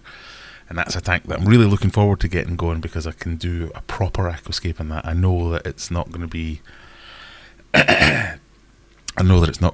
destroyed by the fish that's in there. I've had some really nice, well, I would say that because I did them and they were my tanks. I've had some really nice escapes in that tank in the past, so I'm hoping that I can do something similar. I'm going to spend a bit of time on it. Might even do the dry start method I was thinking of doing, rather than the dark start, because I don't know what a dark start method is, but hey, if I've read up on that, I might try that as well. So take a bit of time getting that tank set up, getting the plants established before I bring the fish back in, maybe. So that'll be the next biggish project, and then that will free up a lot of tank space, so as I can move things around a bit. I can get Humphrey back into a proper, decently sized tank. Humphrey being this guy here. Yeah, so that's what I'm thinking of so far.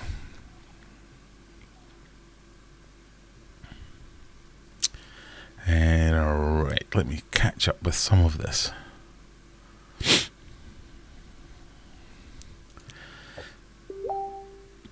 Need a tight lid for arowana? Yes, definitely. And this is one of the unforeseen benefits of using liquid rubber. It remains sticky forever.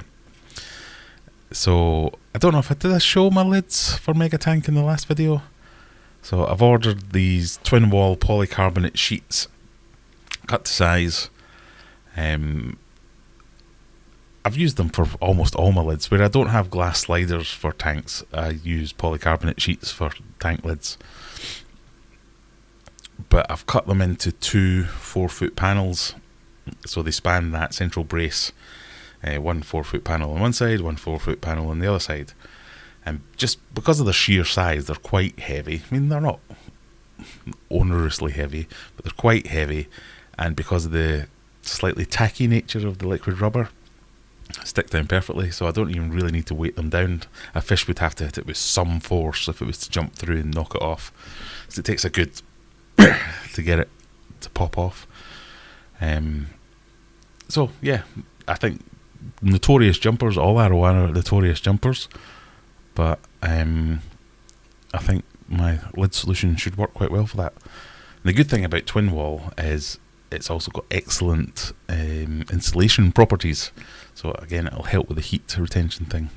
Some clown loaches, definitely. I've always wanted to keep clown loaches, but I've always been, I think I was soured on them because I forget the lady's name now.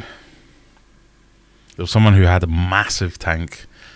I have a memory of a video of someone with a massive tank, and I want to say like 12 foot, in the middle of her living room. And she had all this huge community of clown loaches that were all like big old units. And she'd had them for years and years. And I had fallen into that newbie trap of thinking clown loaches were these things that you bought at this size, and maybe they got to that size. Because lots of people in the discus community keep clown loaches with their discus. And I thought, oh, I'm never going to have a tank big enough to sustain that, and I don't want to keep one clown loach because they seem to be quite social fish. So yeah, maybe this could be, but again, they seem to be quite social fish and quite timid fish. So a lot of the other fish that I'm planning to keep in there might be a bit aggressive, so I might have to wait and see how the hierarchy of the tank sorts itself out to see whether there are some arsehole fish in there, or if they are going to be a little bit more accepting of other fish. So maybe Midas, again, not one I'm all that familiar with, but I've obviously seen them. But I think they're, and I could be wrong, so feel free to correct me, they're more along the lines of like your flower horns that are just mental and don't want to live in a tank with anything. So I wouldn't consider putting Humphrey in there, because I think he would just destroy every fish that was in there. I'm confused. How would a beer bottle tank be good for rays? A beer bottle tank? I don't get what you mean by that. I've missed something, obviously. What did I say earlier? Bare bottom tank. Oh, is this the curse of YouTube subtitles strikes again? The thing with Arowana, you can guarantee content when it does either jump out or brain itself on the lid. Well, I don't want content of things like that, but that was the silver lining of the mega tank leaking, was, hey, I get to make a video about the mega tank leaking. That didn't hurt anyone except me. I really hate making, oh, this fish died videos, because they do well as well, and that pisses me off that they do well. Because I'm trying to do it, look, I've made a mistake, so you can avoid this mistake. Not, haha, I've killed loads of fish, so now loads of people are going to view this video. It's like I don't like that bit. But I don't think, it might brain itself, but it shouldn't get out. Well, I don't know. I've never kept an Arowana. I don't know. Hansi, you're watching with subs, yes. Do you have any plans for a gravity trickle grow bed for kitchen veggies? Veggies? Do you have any plans for a gravity... Do you have any plans for a gravity trickle grow bed for kitchen veggies? 2 for 1 special. I don't. No. Aquaponics. I do maintain... I don't know what it is, but I do maintain a little book of ideas, and an aquaponics video has been on there for a long time, and I should just get on and do it, but I've never quite got there yet. I am using all my old tank water to water the garden, and a section of that garden is things like tomatoes, veggies, potatoes, onions, whatever. So I'm kind of using my waste tank water to provide nutrients to my veggies and stuff, but not quite that advanced yet. But yeah, I have thought about doing an overhead sump on Mega Tank. So rather than building something underneath the tank, I have a pump in the tank that pumps out, and then I have something running the entire length. Like, I think they're, in the koi world, they're called Baki shower filters, or Baki river filters. So you pump in one end, runs all the way along the back of the tank and back down again. So you have quite a thin but long filtration device. So that might be a future expansion or something like that.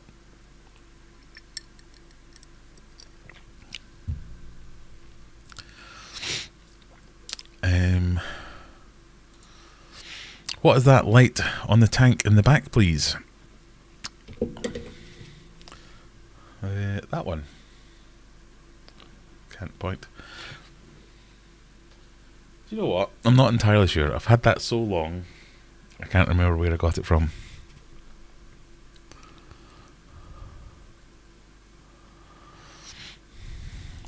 Foxtail Sushi, thank you for the top. It's Ace. Are you still selling the merch? I want to buy a hoodie. I am still selling the merch. I will now furnish you with a link. I can never remember what my own link is.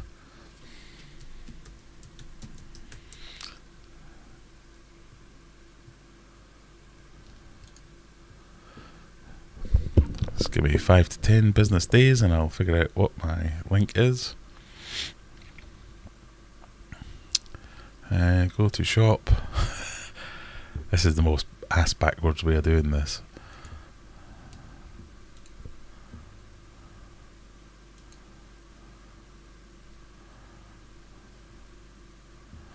How do I do this?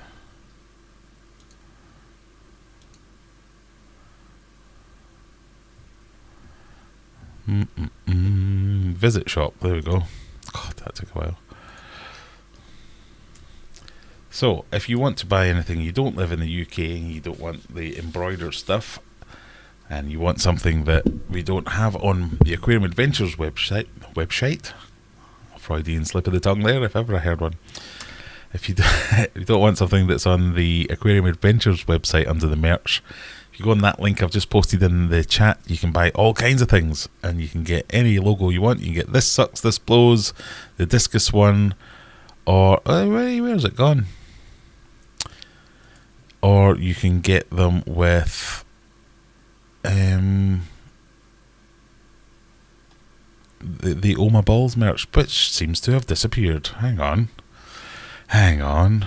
Let's look into this. But what I was in the middle of saying there, rejected? Okay, some work here to be done. The Oma Balls merch has been rejected for some reason. So the people who have managed to get a shirt so far have done well.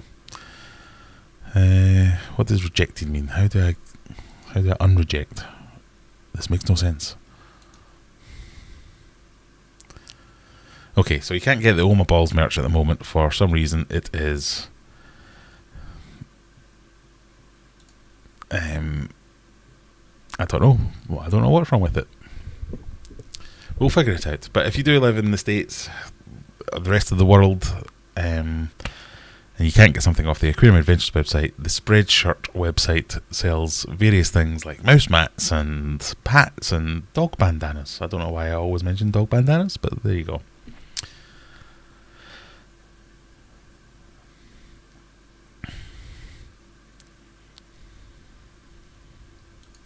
Brother-in-law found his arowana on the floor, still baffled as the lid had the weight on it. I mean, they can jump at quite some speed, so it does need to be really tight and weighed down, but it sounds like it was.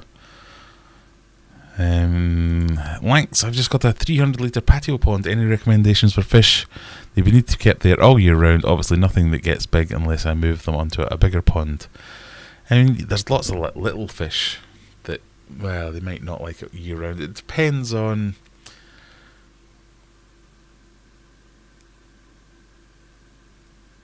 If it's a sheltered enough, I probably thought it froze there. If it's a sheltered enough location and you can guarantee that it won't get frozen, you can wrap it up in the winter and insulate it a little bit.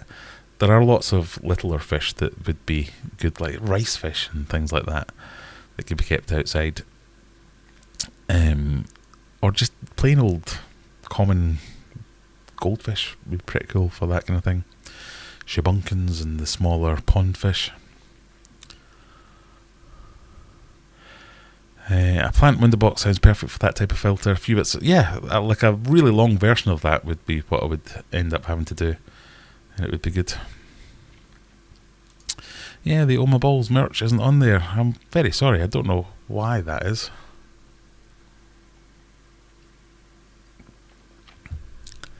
I shall need to look into that. They didn't even email me or anything. What do you call a fish that won't shut up? A big mouth bastard.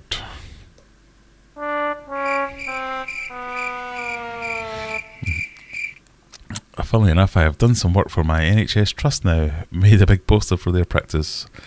All started with your merch. Well, I'm glad to launch a career. I really like that. It's a shame as well.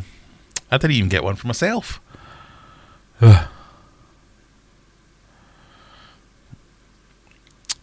Oh yes, thank you, Jennifer. Well done for reminding me to promote my own channel. So if you want to become a member, you get access to all these extra emojis that you can use in chat, as well as 10% off on my website for all food, merch, whatever it might be. You get across the board the discount for hero members. Crispy says, what's more expensive? Buying a sizable aquarium maybe half the size of Mega Tank, or a pane of glass for Mega Tank? The pane of glass could have been extremely expensive. Let's put it that way. Let me just remind myself how much that cost. In fact, I don't need to do that because I've got it up here.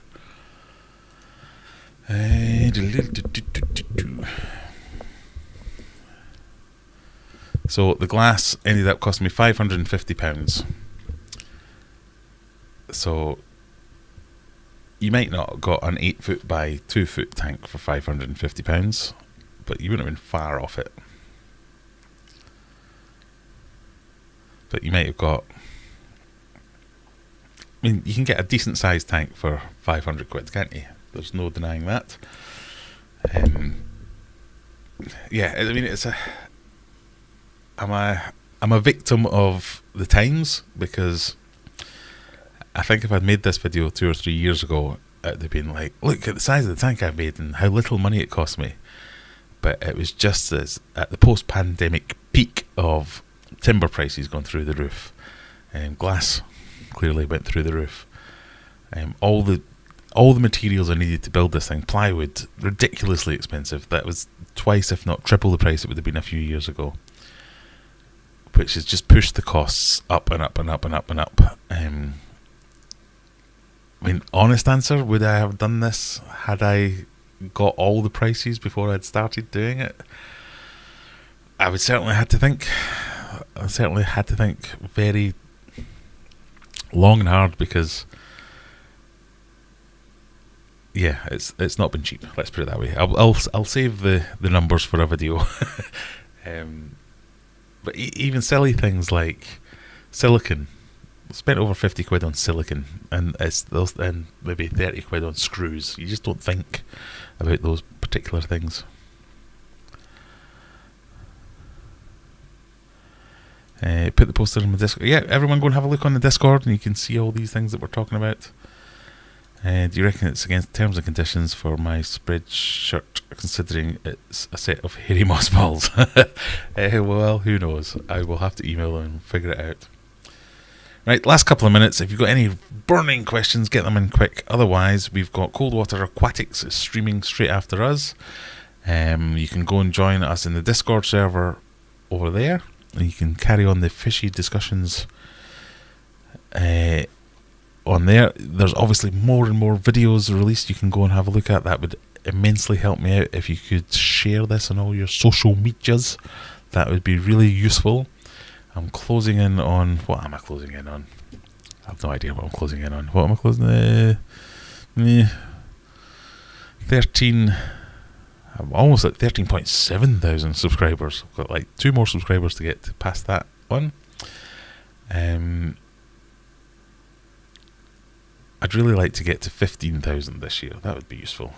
So anything you can do, share on your Facebook pages. Have you any friends interested in aquariums? Tell your friends, tell your family.